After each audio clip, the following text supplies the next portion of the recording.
The Big Trip Up Yonder by Kurt Vonnegut, Jr.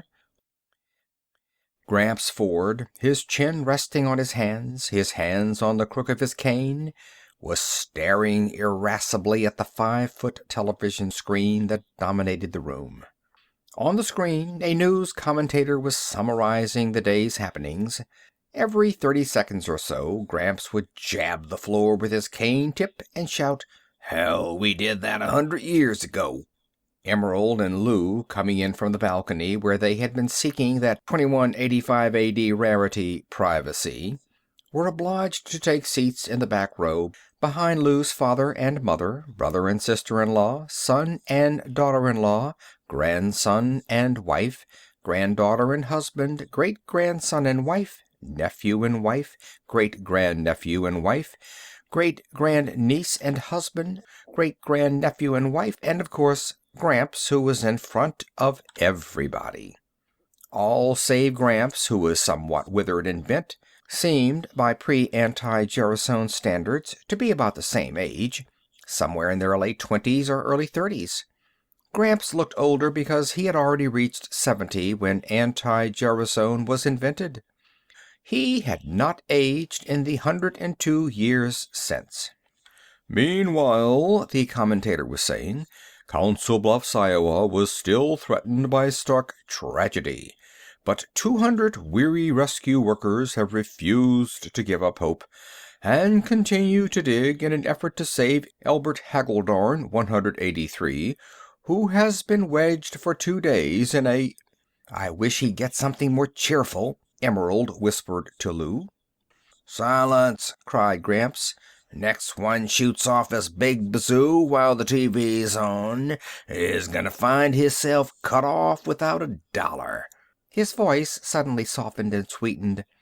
"When they wave that checkered flag at the Indianapolis Speedway and old Gramps gets ready for the big trip up yonder."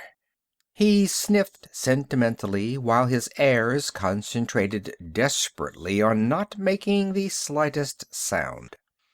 For them, the poignancy of the prospective big trip had been dulled somewhat through having been mentioned by Gramps about once a day for 50 years. "Dr. Brainerd Keyes Bullard," continued the commentator, "president of Wayne College, said in an address tonight that most of the world's ills can be traced to the fact that man's knowledge of himself has not kept pace with his knowledge of the physical world." "Hell," snorted Gramps, "we said that 100 years ago." "In Chicago tonight," the commentator went on, "a special celebration is taking place in the Chicago Lying-in Hospital. The guest of honor is Lowell W. Hitz, age 0. Hitz, born this morning, is the 25 millionth child to be born in the hospital." The commentator faded and was replaced on the screen by young Hitz, who squalled furiously. "Hell," whispered Lou to Emerald, "we said that 100 years ago." "I heard that," shouted Gramps. He snapped off the television set, and his petrified descendants stared silently at the screen. "You there, boy." "I didn't mean anything by it, sir," said Lou, aged 103. "Get me my will. You know where it is. You kids all know where it is. Fetch, boy." Gramps snapped his gnarled fingers sharply. Lou nodded dully and found himself going down the hall, picking his way over bedding to Gramps' room, the only private room in the Ford apartment. The other rooms were the bathroom, the living room, and the wide windowless hallway, which was originally intended to serve as a dining area, and which had a kitchenette at one end. 6 mattresses and 4 sleeping bags were dispersed in the hallway and living room, and the daybed in the living room accommodated the 11th couple, the favorites of the moment. On Gramps' bureau was his will, smeared, dog-eared, perforated and blotched with hundreds of additions, deletions, accusations, conditions, warnings, advice, and homely philosophy. The document was, Lou reflected, a 50-year diary all jammed onto 2 sheets, a garbled, illegible log of day after day of strife. This day Lou would be disinherited for the 11th time, and it would take him perhaps 6 months of impeccable behavior to regain the promise of a share in the estate, to say nothing of the daybed in the living room for Em and himself. "Boy!" called Gramps. "Coming, sir." Lou hurried back into the living room and handed Gramps the will. "Pen," said Gramps. He was instantly offered 11 pens, one from each couple. "Not that leaky thing," he said, brushing Lou's pen aside. "Ah, there's a nice one. Good boy, Willie."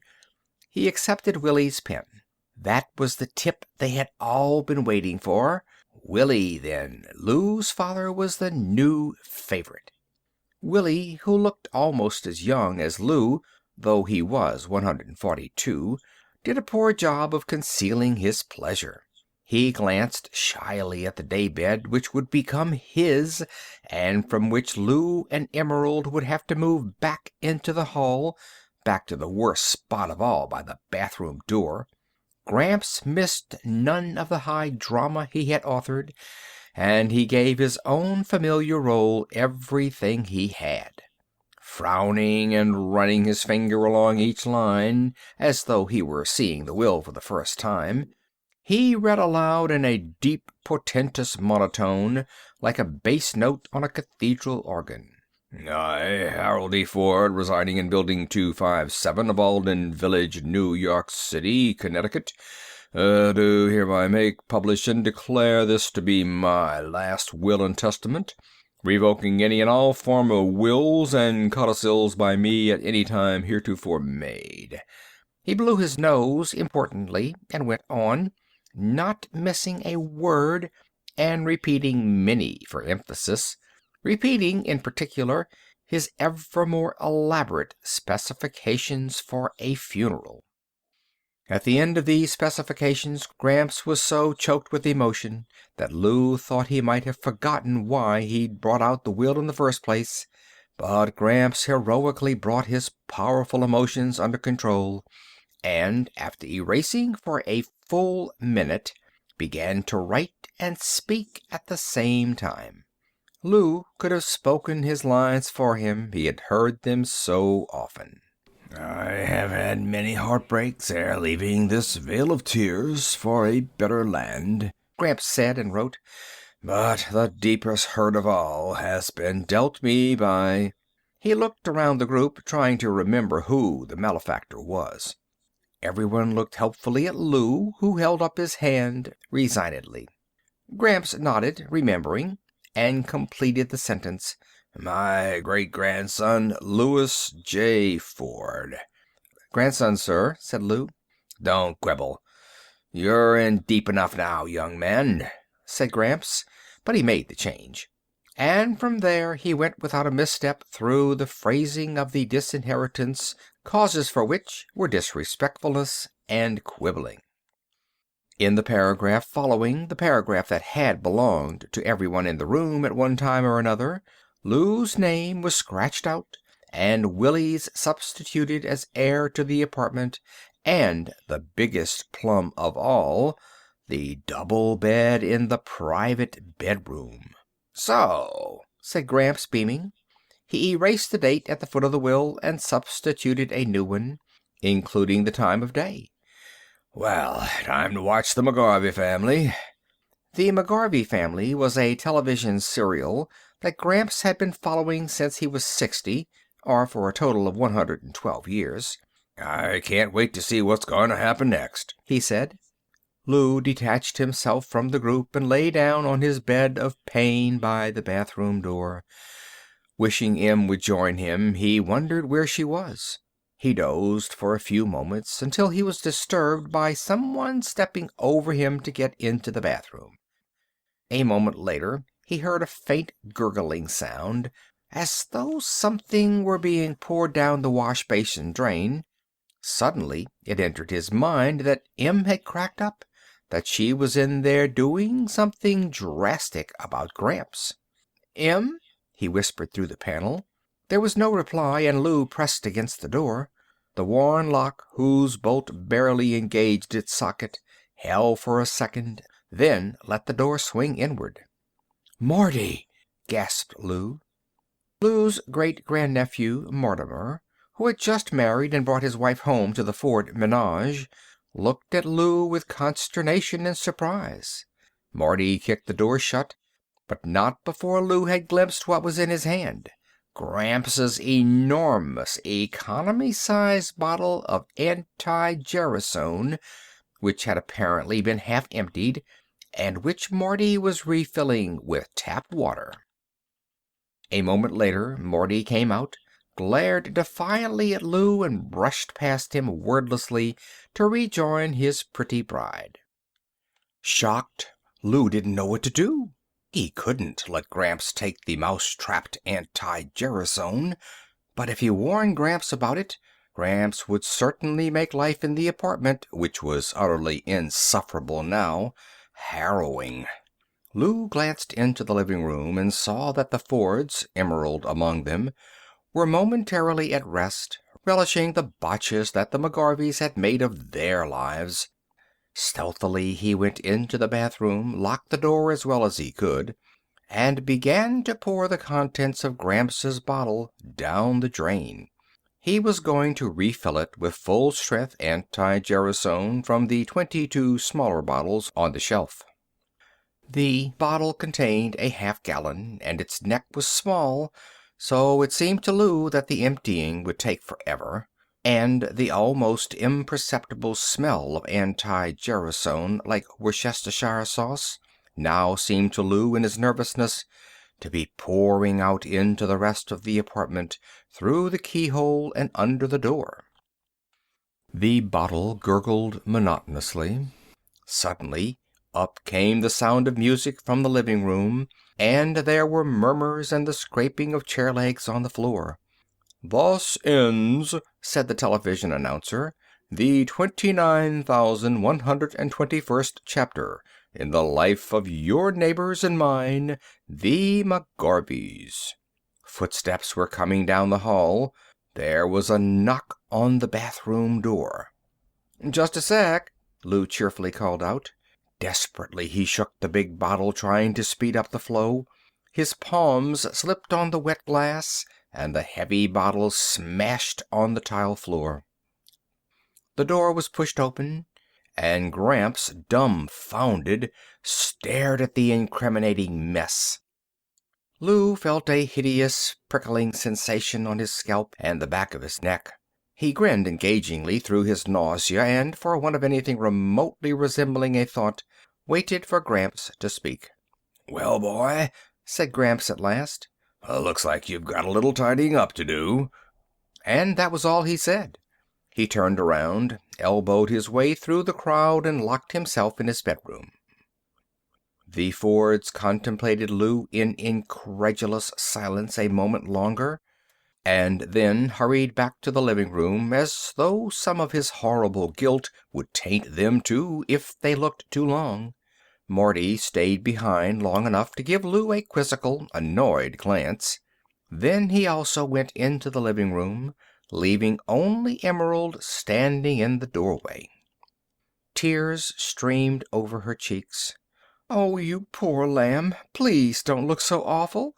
It was my fault. I put you up to this with my nagging about Gramps." "No," said Lou, finding his voice. "Really, you didn't. Honest, Em, I was just—" "You don't have to explain anything to me, hon. I'm on your side no matter what." She kissed him on one cheek and whispered in his ear, "It wouldn't have been murder, hon. It wouldn't have killed him. It wasn't such a terrible thing to do. It just would have fixed him up so he'd be able to go any time God decided he wanted him." "What's going to happen next, Em?" said Lou hollowly. "What's he going to do?" Lou and Emerald stayed fearfully awake almost all night, waiting to see what Gramps was going to do. But not a sound came from the sacred bedroom. 2 hours before dawn, they finally dropped off to sleep. At 6 o'clock they arose again, for it was time for their generation to eat breakfast in the kitchenette. No one spoke to them. They had 20 minutes in which to eat, but their reflexes were so dulled by the bad night that they had hardly swallowed 2 mouthfuls of egg-type processed seaweed before it was time to surrender their places to their son's generation. Then, as was the custom for whoever had been most recently disinherited, they began preparing Gramps' breakfast, which would presently be served to him in bed on a tray. They tried to be cheerful about it.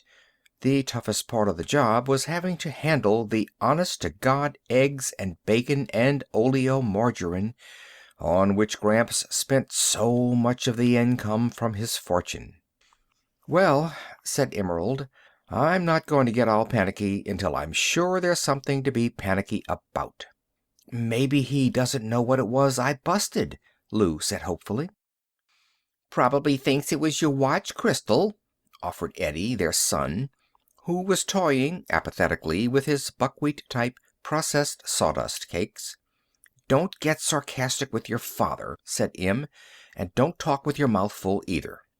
"I'd like to see anybody take a mouthful of this stuff and not say something," complained Eddie, who was 73. He glanced at the clock. "It's time to take Gramps his breakfast, you know." "Yeah, it is, isn't it?" said Lou weakly. He shrugged. "Let's have the tray, Em." "We'll both go." Walking slowly, smiling bravely, they found a large semicircle of long-faced Fords standing around the bedroom door. Em knocked. "Gramps," she called brightly, "breakfast is ready." There was no reply, and she knocked again, harder. The door swung open before her fist. In the middle of the room, the soft, deep, wide canopied bed, the symbol of the sweet by and by to every Ford, was empty. A sense of death, as unfamiliar to the Fords as Zoroastrianism or the causes of the Sepoy Mutiny, stilled every voice, slowed every heart. Awed, the heirs began to search gingerly under the furniture and behind the drapes for all that was mortal of Gramps, father of the clan. But Gramps had left not his earthly husk, but a note, which Lou finally found on the dresser under a paperweight which was a treasured souvenir from the World's Fair of 2000. Unsteadily, Lou read it aloud. "Somebody who I have sheltered and protected and taught the best I know how all these years, last night turned on me like a mad dog and diluted my anti-gerosone, or tried to. I am no longer a young man. I can no longer bear the crushing burden of life as I once could. So, after last night's bitter experience, I say goodbye. The cares of this world will soon drop away like a cloak of thorns, and I shall know peace. By the time you find this, I will be gone." "Gosh," said Willie brokenly. "He didn't even get to see how the 5,000-mile Speedway race was going to come out." "Or the Solar Series," Eddie said with large mournful eyes. "Or whether Mrs. McGarvey got her eyesight back," added Morty. "There's more," said Lou, and he began reading aloud again. "I, Harold D. Ford, etc., do hereby make, publish, and declare this to be my last will and testament, revoking any and all former wills and codicils by me at any time heretofore made." "No," cried Willie, "not another one." "I do stipulate," read Lou, "that all of my property, of whatsoever kind and nature, not to be divided, but do devise and bequeath it to be held in common by my issue, without regard for generation, equally, share and share alike."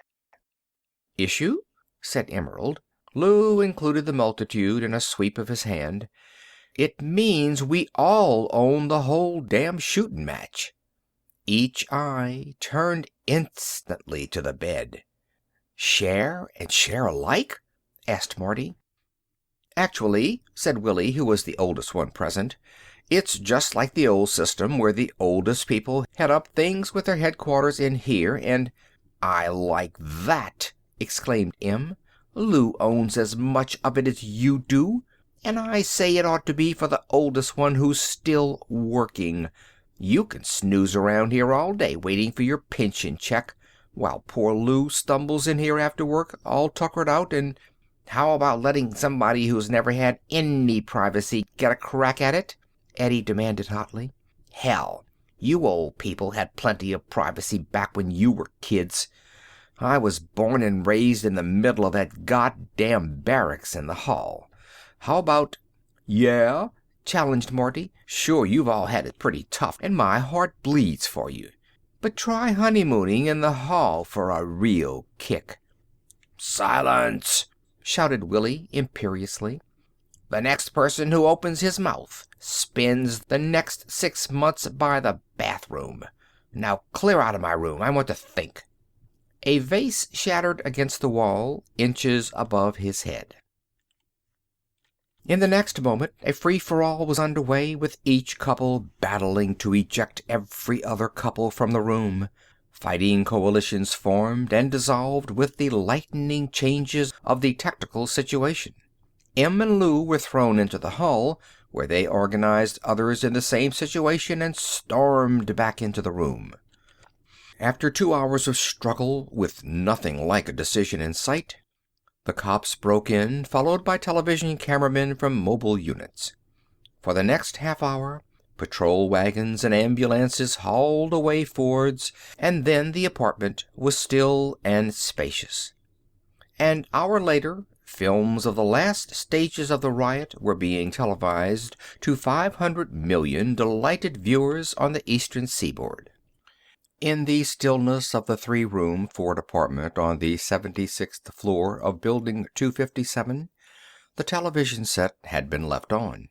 Once more the air was filled with the cries and grunts and crashes of the fray, coming harmlessly now from the loudspeaker. The battle also appeared on the screen of the television set in the police station, where the Fords and their captors watched with professional interest. Em and Lou, in adjacent 4x8 cells, were stretched out peacefully on their cots.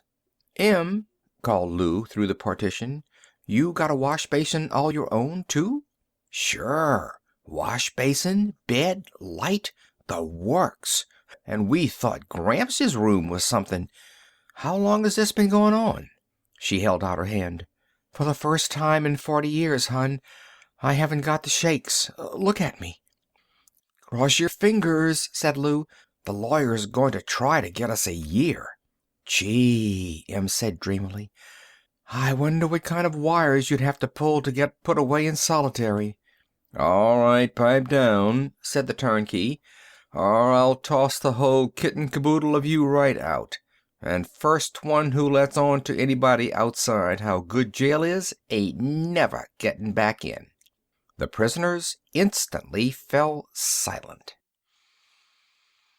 The living room of the apartment darkened for a moment as the riot scenes faded on the television screen, and then the face of the announcer appeared, like the sun coming from behind a cloud. "And now, friends," he said, "I have a special message from the makers of anti-gerosone, a message for all you folks over 150. Are you hampered socially by wrinkles, by stiffness of joints and discoloration or loss of hair?